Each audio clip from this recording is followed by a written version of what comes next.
Hi, everyone. This is Olga Mack. Today, we have a very special conversation. I recently wrote a book called Blockchain Value, where I basically predicted how this amazing technology will be changing our lives, our personal lives, our careers, and our businesses.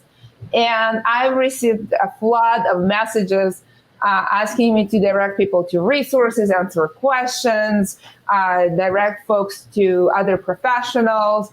And so I decided to have a serious conversations about applications of blockchain. Now I have a few speakers lined up, and we're going to have a few conversations this week and for the coming weeks. So buckle up. It's going to be fun. I have a very special guest today. Adrienne, why don't you introduce yourself? Hi, everyone. My name is Adrienne Valencia Garcia, and I have the privilege of being the Division General Counsel at IBM, most recently supporting our blockchain solutions business. I was the first attorney to support this business, and it was focused on bringing the technology to bear for companies and industries. So what you see underlying cryptocurrency, but for business use cases.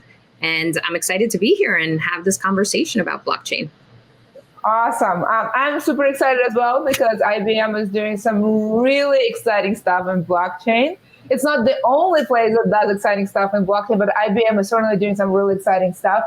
Adrienne, I actually want to take a step back. I know you've had a career before IBM. So for those people interested how you get to the innovative, established company to build the future, why don't you tell a path that you took? Yeah, happy to. So I actually took a little bit of a twisted path, right? So I'm the first attorney in my family. I'm the first generation American, and my career options growing up were be a doctor or a lawyer. And I quickly found out medicine was not for me, so I went with law. And all I knew was being a litigator and working at a law firm because that's what I had seen around me. And I started off my first 10 years in practice as a litigator in 2 New York City law firms. Woman partner was kind enough to give me the gift of feedback, because it really is a gift when someone takes the time to share some insights with you. And she told me she didn't think litigation was my passion. So you can imagine my thought immediately went to, oh my gosh, am I getting fired? And she said, no, you're great. You're talented. It's just, this doesn't seem to be, where your passions lie. And so that sent me on a journey of self-reflection and really intense networking, intentional networking, to try to learn about what other things were out there. And I met this amazing woman who was at IBM and was kind enough to put my resume in. And I was able to translate my litigation experience into transactional work and doing supporting client-facing engagements with IBM customers. So things software, hardware, bundled deals, services. And through the years, I've had a variety of roles, including an incredible 3-year assignment in Mexico City, supporting our Latin America businesses. And while I was there, a decision was being made back here in the States to stand up a standalone blockchain business. We had been working on it unbeknownst to me in our research division, kind of kicking the tires and, experimenting to see how we could leverage this incredible technology for industry. And once they made that decision, they knew they needed someone to step in and be, in essence, the general counsel for that business. And I had done a lot of advocating for myself, definitely encourage everyone to do the same, to make sure that I was in consideration for unique opportunities. And fortunately, the timing was right. I was coming back to the States and I got the call to take this role.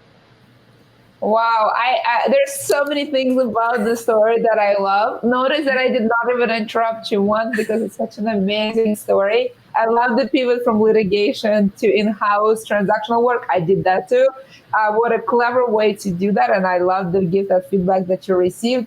And then advocating for yourself. So I'm not going to skip over that part because that's very important to many of the listeners. So maybe briefly, I do want to get to blockchain. Tell us how you did that.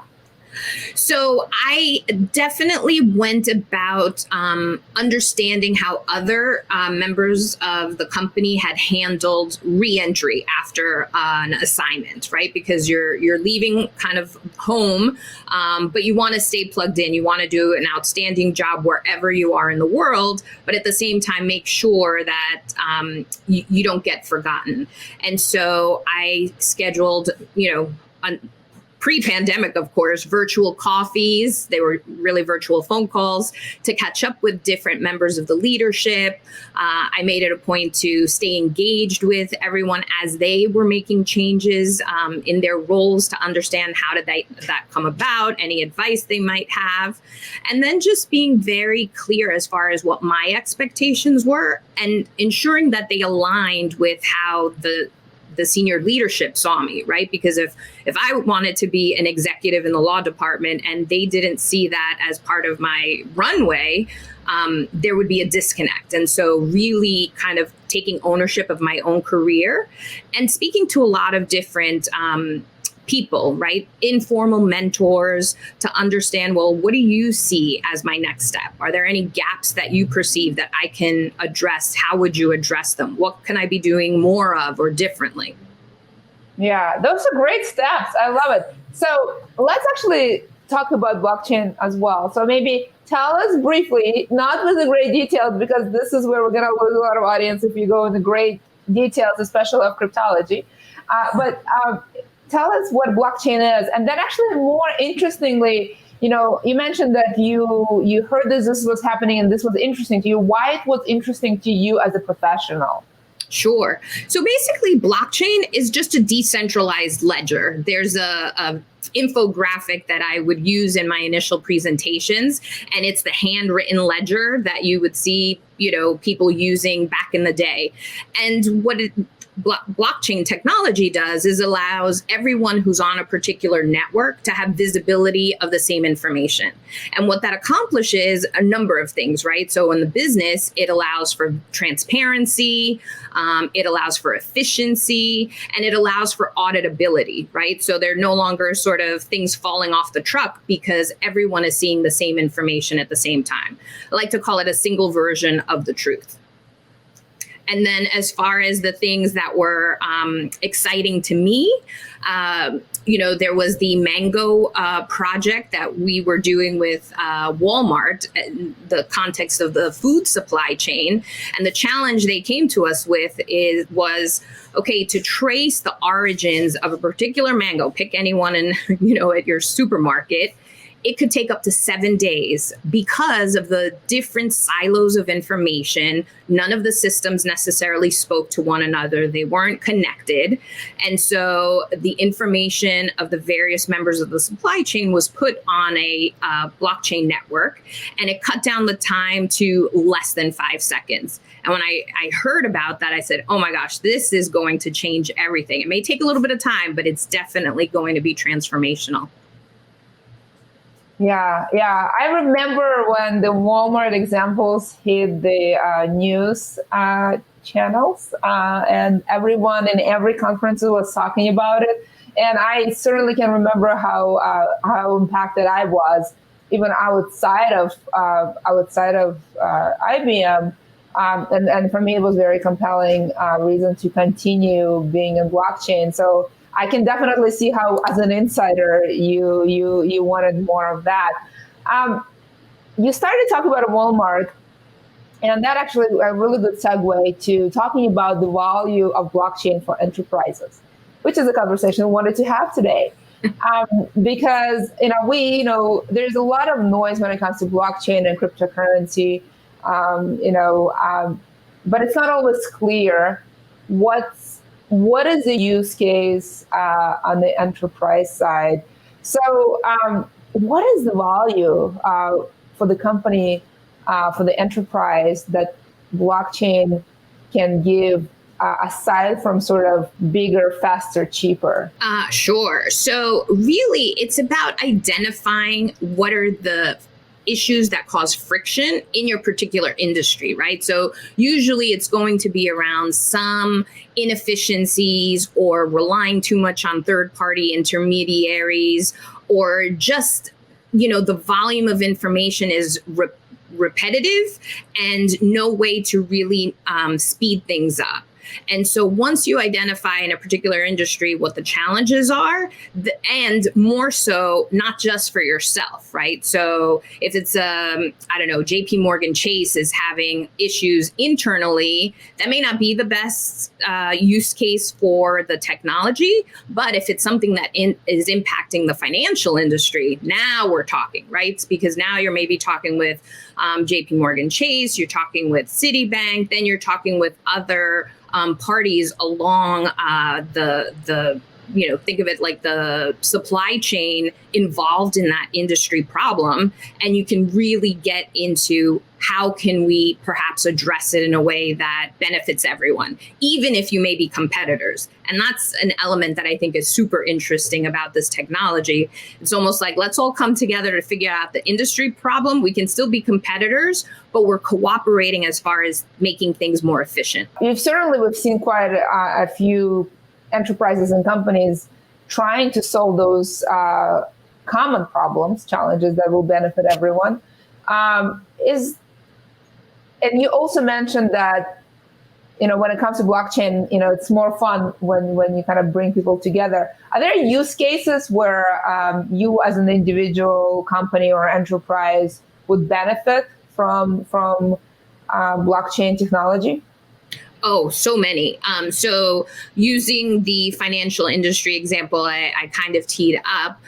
There's one solution called We.Trade, and it actually came about because 8 multinational banks based in Europe identified an issue with the efficiencies around issuing bank guarantees.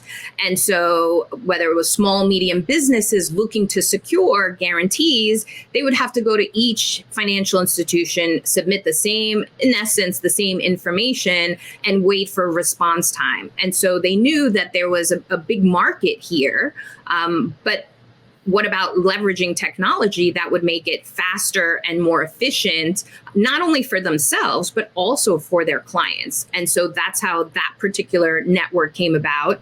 Financial institutions were the founding members, and then they can have additional banks and institutions join so that they can benefit from the transparency of the information. And then the individuals don't need to keep resubmitting information to each individual institution. They can basically do one application and it goes out to all of the participating banks who can then issue a decision. Then you have the shipping industry, which is traditionally very paper intensive. And you have a lot of different stops along the way, no pun intended. But I think it's like 80% of the things that we use at some point in time are on a shipping container. So you think Maersk, you think Hapag-Lloyd, these containers that you see, they're touching the things that we get. But traditionally, a paper bill of lading would have to travel separately from the container. So you can imagine the level of inefficiencies between the things not being together. Then you have the taxing authorities, the ports that have to, potentially inspect the goods, the recipients, the logistics, all of these entities, they had no unified way of communicating together. And so working with some of the major shipping companies, we developed this network called TradeLens that is really looking to digitize and therefore allow for a lot more transparency and efficiencies in that industry. So let's talk a little bit about this network of digitizing things, because I actually would like to go a little bit more in depth. What exactly about blockchain technology that allows efficiencies? What's helpful? You have different stakeholders come together to cooperate in this giant ledger, and how that brings people together. But the efficiencies part, as opposed to, for example, other technologies, help me understand how the efficiencies come about. Sure. So one of the things I know I've heard you talk about, smart contracts, which are neither smart nor contracts. It's sort of computer code language that allows a transaction to take place if X, then Y. So that's one element of the blockchain technology that helps to drive efficiencies. And then it's really the visibility, right? So now instead of having to rely on maybe making 5 phone calls to track something down, you can run a search on your through your access point to the network, your user interface, and get the information in almost real-time fashion, right? Because it's constantly being updated as the members upload different information. And so long as you have access rights to view the information, you get the benefit of that visibility and transparency. Smart contracts, as Adrienne said, are neither smart nor contract, meaning they're not as smart as Adrienne, and they're certainly not contracts in the sense of putting your, signing your name at the bottom. What they are, they're pieces of code that basically store, verify, and self-execute. So the classic comparison is a vending machine. So just want to make sure that we're all on the same page about smart contracts.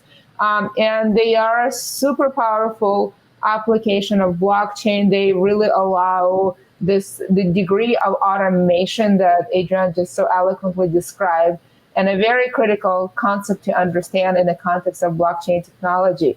Adrienne, I do want to talk a little bit more about examples.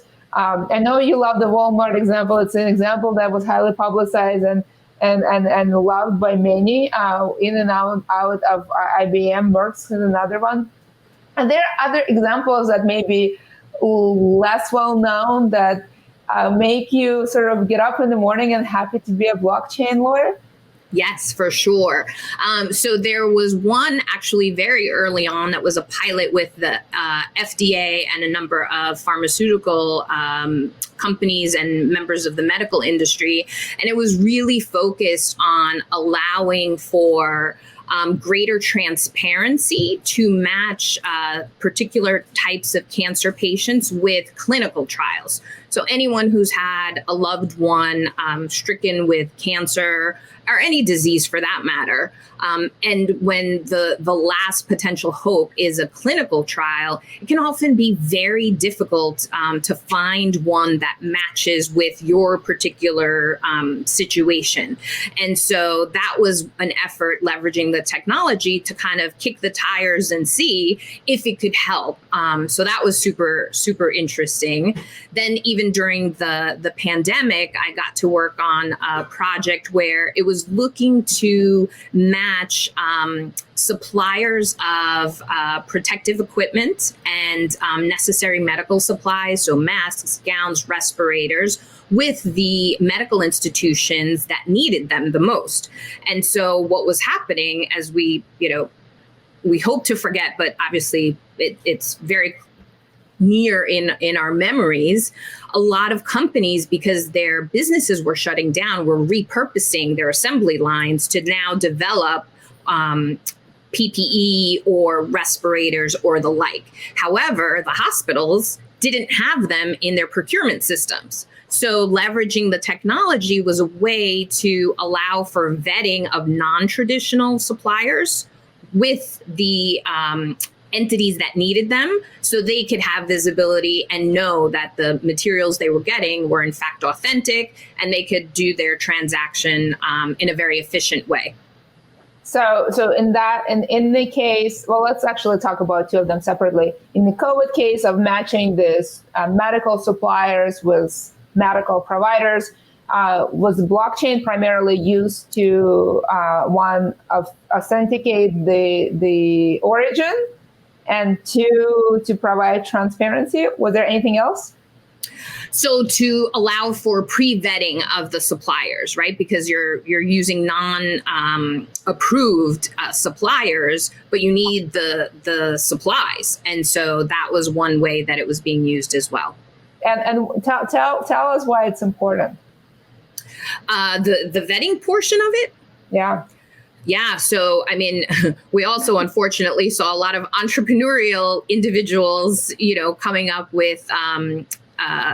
materials that were not, in fact, authentic. And certainly, if you're in a situation where you need that equipment, you need that respirator, you want to be sure that it is going to work the way it's supposed to. And so making sure that you had approved and vetted suppliers of this equipment was critical, especially as you're moving so quickly. And that was a particular element for consideration. Yeah, just like parachutes, you really want to make sure your respirators work. Exactly. Anyone who ever jumped, if that thought have not crossed your mind, you would be lying. Let's talk about the other example that you of the clinical trial. I really want to pinpoint the role of blockchain in that really important example. Again, many of us have had to deal with, either a loved one with cancer or, a friend, or heard of others. So this is definitely an issue in the society. Help us understand how blockchain technology can help to find that match for clinical trials. Sure. So think of it as a sort of VIP room where all of the admitted participants are on this network. So you have the doctors, the oncologists, the facilities that are focused on providing the services. And then you also have the individuals or the companies running the clinical trials. And so they, as part of the setup of the network, they're setting up the protocols and the information that they believe will be most helpful to provide the the match, right? So maybe it's a type of cancer, a certain type of treatment, and an age range. And so then once that information is set as sort of, okay, we have a match, kind of the way you might get a LinkedIn notification about an opportunity that you've set certain requirements for, it's that same concept. And so because they're all connected in this VIP room known as the blockchain network, they have virtually real-time visibility so that, if it's John Smith is a match for a trial in Geneva that he never would have had visibility to, potentially because it's not readily available to his particular medical team. And so that's really where the technology comes into play. It's just the visibility of the information once they've decided what the protocols are. So the members decide, okay, these are the things we're going to be looking for. Once you input the information, it's either a match or it's not. Yeah, really great example. Having worked in the blockchain industry before, I know that it's not always sort of sunny and rosy. Sometimes getting to production is very challenging. Sometimes it's a technology issue. Sometimes it is people issue. Sometimes it's all kinds of other things. What do you see the impediment of taking a project to production? So I would say there are really two key challenges that I've seen along the way. One is making sure you have the right level of buy-in for the technology. So, you have a lot of sort of tourists kind of coming along and taking a look and seeing, but they're not really ready to commit to a project. They almost kind of want to wait and see. And then it's really about the continued commitment with the funding, right? Making sure that it's a long-term investment and that you have the buy-in of then your industry participants to address the particular problem. And then it's just a question of iterating and making sure, kind of testing, right? Is this really working to address the problem that we identified? Blockchain tourism. You just coined the term. I love it. No, it's absolutely true. There's a lot of people who are curious, and that's absolutely great. It's fantastic. But it is a commitment to build anything, and something that is where technology is still somewhat nascent, and there's challenges along the way. Commitment is important. So yes, differentiating between the committed parties and blockchain tourists is very important. The other thing I think you just mentioned the continued support and maybe actually initial support from the industry. Getting industry together poses all kinds of issues. There are some legal issues of getting people together, and then there's sort of the social trust issues of getting people together. So, how do you see, how do you see that being overcome? So that's a great question, and definitely a challenge, especially when you have, like the example I gave earlier about 8 multinational banks coming in a room together, right? You have a lot of, sort of pre-work that needs to happen to make sure that they're focused on the issue at hand, and there's no potential, ancillary issues that take over. So it's really a question of that commitment. To me, it's about that commitment to the greater good, right? So it's almost like I may not love working with you, but if working with you means that we can solve something that's really a challenge, not just for you, but for me as well, that to me is the greater good, and it's worth really investing time and energy and legal support to make sure that you can move forward with the right guardrails so that you don't potentially trip yourselves up with regulatory challenges or antitrust issues. But really commitment to the greater good is what I would say. Yeah. Going after a mission that is bigger than you is always helpful, right? No matter what you're building. And certainly in the context of regulatory landscape as well. There are public examples where industry leaders have been able to overcome either personal or legal challenges to them getting together and building something for the greater good, either for the industry or maybe society at large. Well, the 2 that I had mentioned for sure, the trade lens in the shipping industry, right? You have these massive, players in the industry that have historically have been competitors, but they recognize that it's time to modernize. It's time to digitize. They're falling behind in the context of innovation. And so and listen, it was a long process and it took a lot of time to get the right terms in place and make sure that we had something that worked for everyone participating. But I would say it's completely worth the effort. And as we see it grow, it's really going to have an incredible, return on investment. And then similarly with the, the food supply chain, that's something where, you may have a Walmart who, has its place in the industry.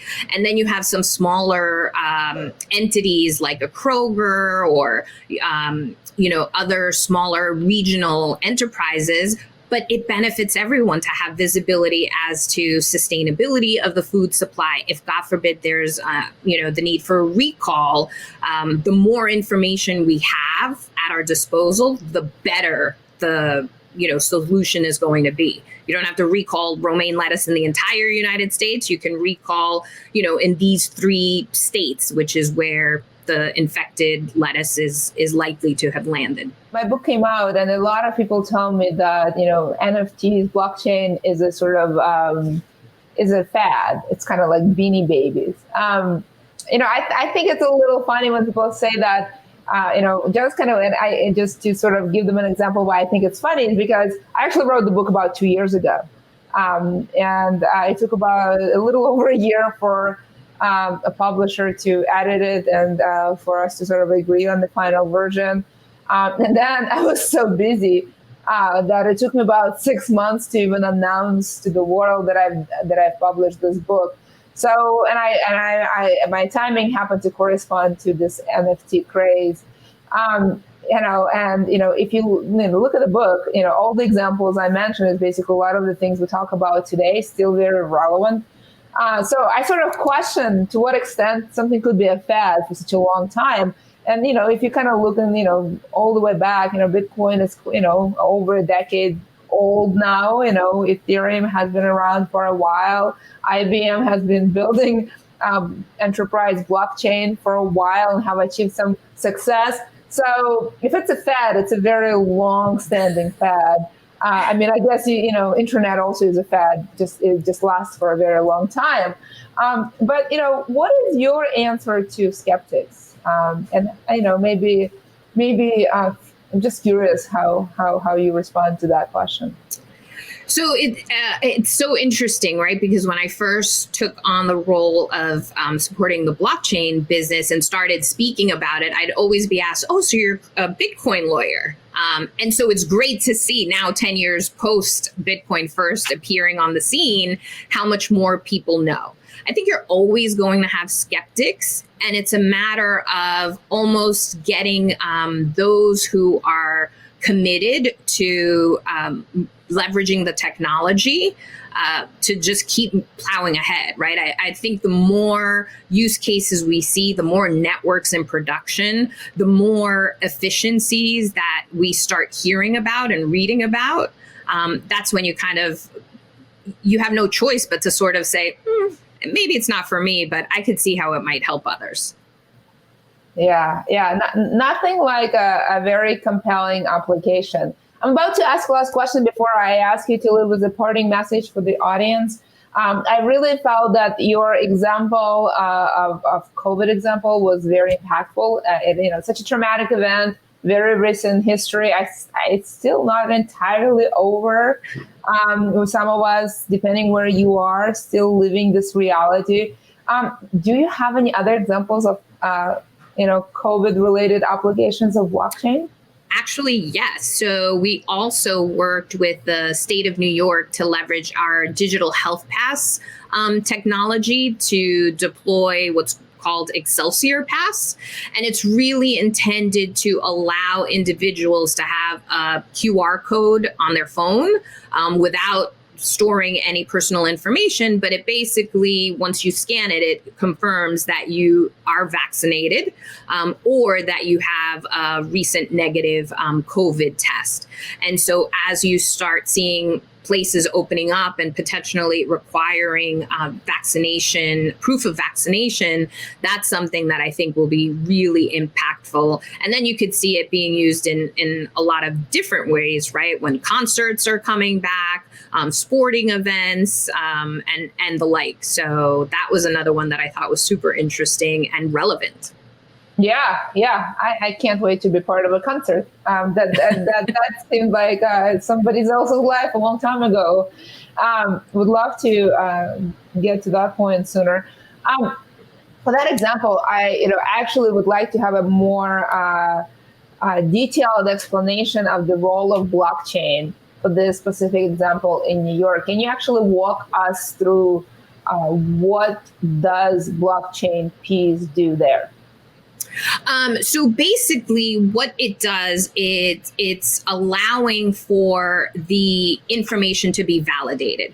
So I actually went through and took my CDC card and uploaded, filled out the user interface on the app.